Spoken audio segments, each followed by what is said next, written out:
Halo semuanya, kemurahan hati seseorang diukur bukan dari seberapa banyak pemberian yang dia berikan kepada orang lain, tetapi dari motivasi pada saat dia memberi. Kalau dia motivasinya ingin dipuji oleh orang lain, maka dia itu cuma beli pujian. Dia bukan orang yang bermurah hati kepada orang lain. Nah, suatu hari setelah selesai acara ibadah, ada salah satu jemaat datang kepada saya, ini masih kuliah. Dia memberikan kepada saya satu permen lollipop itu, dan dia menuliskan sebuah surat di sana. Dia berkata kepada saya begini, "Pastor, terima kasih atas pelayanannya selama ini. Saya ingin mendukung Pastor melalui hal ini.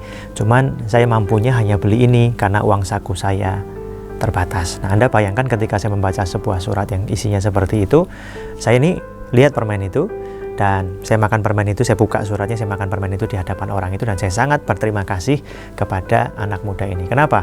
Karena yang dia berikan itu pengorbanannya dia. Motivasinya adalah untuk menguatkan hati saya agar saya tetap setia dalam pekerjaan pelayanan.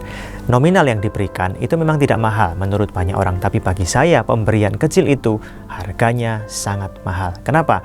Karena diberikan dengan kemurahan hati yang luar biasa, dan ini adalah sebuah pengorbanan yang dia berikan.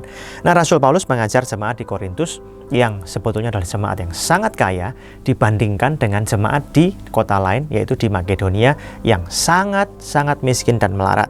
Rasul Paulus ingin mengajar mereka agar mereka bisa punya hati yang penuh kemurahan hati seperti jemaat di Makedonia. 2 Korintus pasal 8 ayat 2 berkata, "Selagi dicobai dengan berat dalam berbagai penderitaan, sukacita mereka meluap, dan meskipun mereka sangat miskin, namun mereka kaya dalam kemurahan." Paulus berkata, "Aku bersaksi bahwa mereka memberikan menurut kemampuan mereka, bahkan melampaui kemampuan mereka." Ketika jemaat di Makedonia tahu ada jemaat di kota-kota lain yang sedang menderita, meskipun mereka ini miskin, sangat miskin bahkan, tapi mereka mendesak Paulus untuk membawa pemberian-pemberian mereka diberikan kepada jemaat yang tinggal di kota-kota lain. Nah, Paulus berkata kepada jemaat di Korintus, "Coba kalian contoh nih jemaat di Makedonia. Mereka memberi di tengah-tengah kekurangan." Ada banyak orang tidak mau memberi dengan alasan kebutuhan masih banyak, uangnya sedikit, dan yang lain sebagainya. Tapi jemaat di Makedonia ini melakukan hal yang luar biasa.